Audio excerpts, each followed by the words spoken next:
You know that image, right? The helicopter lifting off from the White House lawn, Nixon waving, almost like it's some kind of dramatic final act. Oh, absolutely. It's iconic. Yeah, it's the picture that instantly comes to mind when we think about Watergate. But digging into all this material you sent over, it really feels like that exit, that resignation, was just one piece of a much bigger story. Definitely. A lot more going on beneath the surface than just a break-in gone wrong. Way more. And that's exactly why we're doing this deep dive. To really unpack all of this, especially for you listening right now, you really provided some great sources here. And we're going to try to cut through the noise, get past just the basic Watergate stuff everyone's heard before. Right. The goal is to understand just how complex and, frankly, how fascinating Nixon's presidency really was. Totally. And I think we've got the material to do it. We're not just talking about the Watergate hearings here, right? Yeah. We've got Nixon's whole rise to power, then Watergate, of course, but also covert operations, foreign policy wins that seem kind of contradictory when you look closer, and the whole legacy he left behind. It's a lot. It is. It's a lot to unpack, but I think if we do it right, we can walk away with a much clearer understanding of this guy, of Richard Nixon, Yeah, a president who left a mark on America, that's for sure. for sure. So, okay, let's jump right in. I guess the natural place to start is Watergate, right? The scandal that brought him down in the end. Yeah. June 1972. It all starts with this, well, kind of clumsy break-in, the Democratic National Committee headquarters, the Watergate complex. Yeah.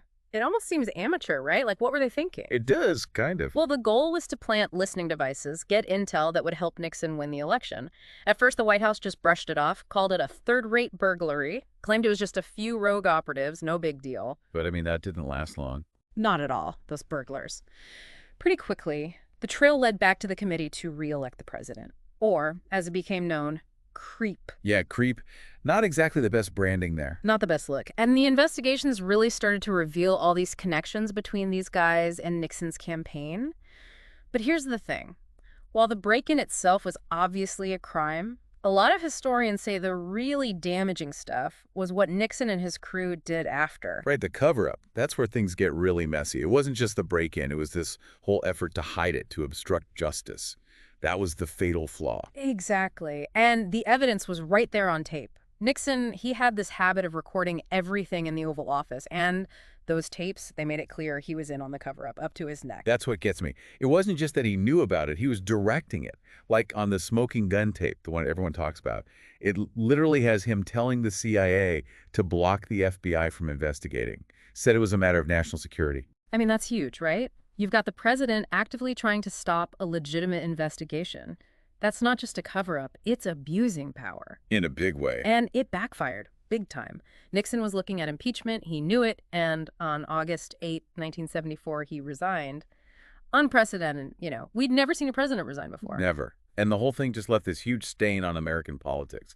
Like people just lost faith in the government, in the whole system. You could argue we're still dealing with the fallout from that today. No question. But let's move on. Watergate wasn't the only thing that was, well, let's say questionable during Nixon's time. There's some pretty serious stuff in these sources about secret operations. The bombing of Cambodia, for instance, that always raises eyebrows. So yeah, secret bombing, that's a whole other can of worms. So basically, Nixon and Kissinger, his national security advisor, they decided to launch these massive bombing campaigns in Cambodia and Laos. And get this, they didn't even bother asking Congress for permission. So the American public, Congress, everyone was in the dark. Pretty much. And that right there, that lack of transparency is a huge red flag when it comes to executive power. And when you look at the effects, it's even worse. The human cost was massive. Plus, those bombings destabilized the whole region. Some even say they helped the Khmer Rouge come to power, which led to the Cambodian genocide. Horrible stuff. Yeah. Talk about unintended consequences. Shows that even when you think you're making strategic foreign policy moves, things can go so wrong. They can. And then there's the enemies list. It sounds almost too crazy to be true, but it was real. Nixon kept this list of anyone he saw as an enemy. Journalists, activists, even politicians from his own party. Really? Oh, yeah. Anyone he thought was a threat to his administration. And here's the kicker. He actually used the government to go after these people. Like, he had the IRS audit them just to harass them. No way. He weaponized the IRS. He did. It just shows you how deep his paranoia ran. Yeah. He couldn't handle anyone disagreeing with him. And it wasn't just this list. He was also expanding government surveillance programs, keeping tabs on ordinary Americans. So basically, the government was spying on its own citizens.